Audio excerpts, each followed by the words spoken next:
magandang hapon. Nandito kami ngayon sa Sia Beach. Kasama ko itong mga gwapo na ito. Ayan, knowledge. Nandito kami sa Sia. Oh.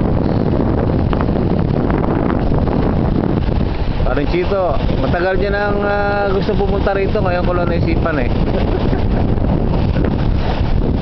Ayun, kami pa lang tao rito. Lahat na makapupunta rito, natutulog pa.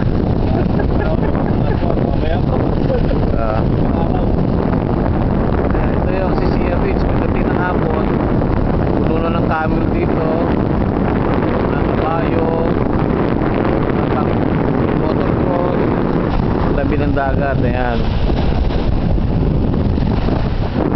Ito yung sasakyan na inupahan namin.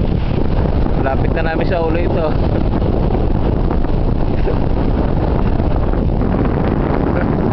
Gusto yung racket eh.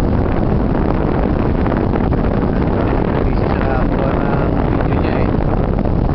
Makita niyo ito, kita ba?